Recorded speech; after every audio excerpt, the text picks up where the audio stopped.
The Fujifilm GFX was launched earlier in the year, and it basically gives you all the benefits, all the characteristics, the amazing image quality of medium format, but in a package that is basically the size of a Pro DSLR and lens, which makes it unbelievably portable. So getting out into the great outdoors, shooting landscapes is achievable with a lightweight medium format camera now. So I've come out to Fairbrook in the Peak District to shoot a part of the stream that I've always wanted to shoot. I saw that it was going to be snowy this week, so what better conditions to get a unique shot that I haven't seen before. The only problem is it's a little bit cold, as you can see, and I've got to get my feet in there.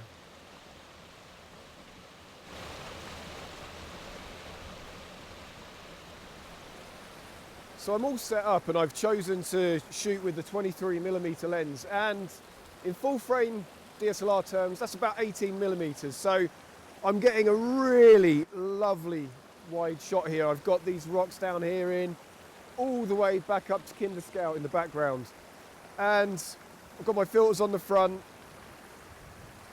and quite handily the screen here just pops out, so I don't even need to use the clip-on viewfinder at this moment in time. I can just compose the shot perfectly without even bending down to the camera. Now on screen I've got a couple of things active to help me get the shot perfect every time. Now the first thing is that I've got the rule of thirds grid. I know most people don't need it, but if it's available, why not use it? It makes life so much quicker and easier. And I've also got the virtual horizon to make sure that on the horizontal axis, the camera is absolutely perfect. I'm actually aiming downwards anyway, so having it on the vertical wouldn't make any difference for me. And the other thing that I have visible on the screen right now, which I absolutely love, it is so useful, words don't do it justice. It's a live histogram. Now I know a lot of cameras again have this, but it's something that is so useful when you're out in the field and you have so many different tones to capture, and especially a bright sky in the background. I very briefly mentioned my filters a second ago. Now, on the inside there I've got a 6-stop ND because I can't get a very slow shutter speed. It's about 1/10 of a second, so I just want to get much more blurred water. And then I've got a soft grad on there just to bring everything into balance. I don't actually really need that grad because the dynamic range is so good, but when I'm viewing the image on screen, I just want everything to kind of look perfect.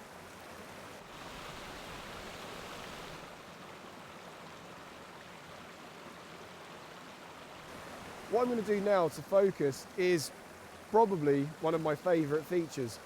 I'm actually shooting at f11 right now because that's going to be the sweet spot of the lens.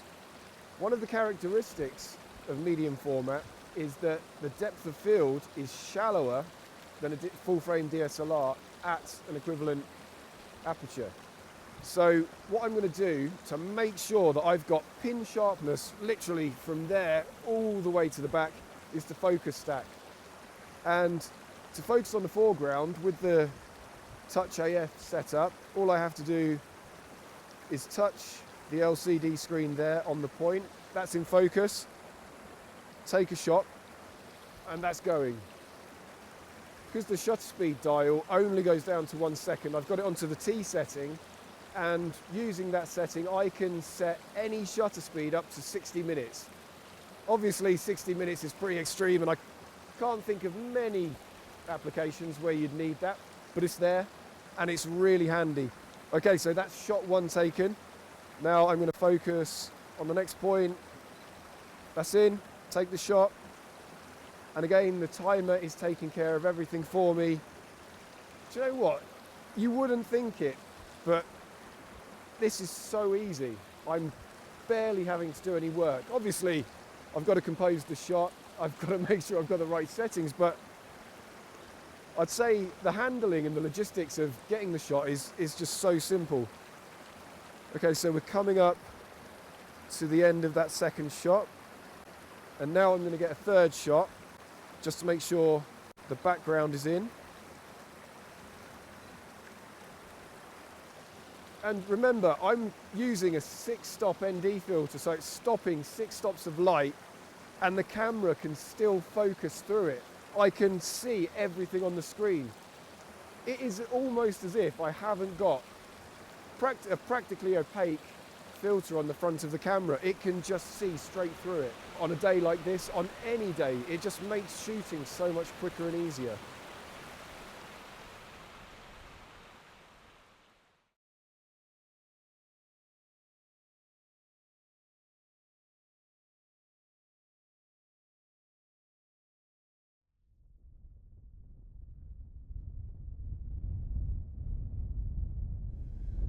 So we've crossed the border into Staffordshire and we've come to one of the most amazing locations in the county. It is Crome Hill and Parkhouse Hill, and I'm looking at them over there and they are absolutely stunning in the snow. Unfortunately, there's a lot of cloud. Well, it swings and roundabouts really. We haven't got the really nice kind of bright, colourful sunset we were hoping for. We would have got some really lovely side light coming in there, but it's cloudy, it's really moody, and the most important thing is that there's definition in the sky. And if I just take a quick test shot, I haven't got any filters on at the moment apart from a polarizer, which probably isn't going to do anything at all. And the camera is getting detail everywhere, the sky, the ground, and if I just zoom in, it looks absolutely lovely.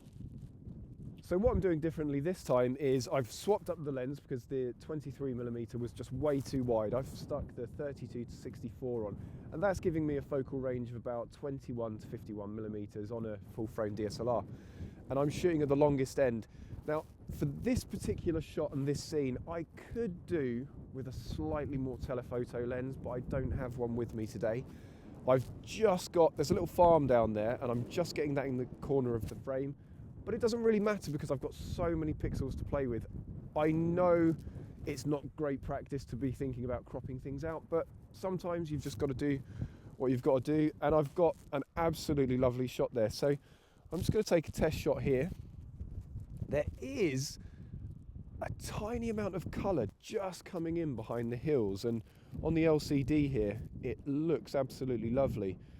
And with the dynamic range this camera is capable of, it's about 14 stops, which is absolutely crazy. I'm getting detail in the sky, and even though it's reasonably washed out, for this particular shot it works, but I think I might just mood it up a little bit and stick a medium grad on and just accentuate the moodiness of that sky, because there is some lovely definition there and I want to take advantage of that. Now obviously with that dynamic range I could easily pull it out in post and it's going to look absolutely fantastic because all the detail is there in the raw file. But you know, it's just, I guess, force of habit, and it's nice to see exactly what you're getting as you're shooting. So I'm going to stick this grad on, and ultimately it is just going to give me possibly a little bit more mood. So I think actually I'm going to use the viewfinder for this just so I can really see.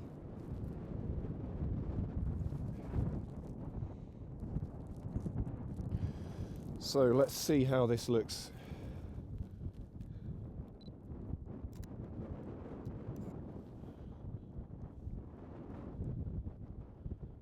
So it has actually neutralized the image. I'm getting a tiny bit more detail up there, but like I say, it's no more than what I could actually pull from the raw file.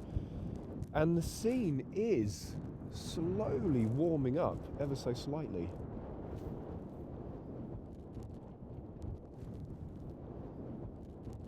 So the light is pretty much fading now. There is very little chance of any more colour spreading across the horizon. So just to finish off, I think I'm going to do a test, and I really do not know how this is going to turn out. As I said before, the dynamic range is about 14 stops, so let's see how much we can underexpose and actually get away with it. Again, this is one of those things that, you know, you don't really want to be underexposing shots, but sometimes it happens. and you just need to pull something back. So I've just knocked it down to 0, so that is actually now 2 stops underexposed for the scene.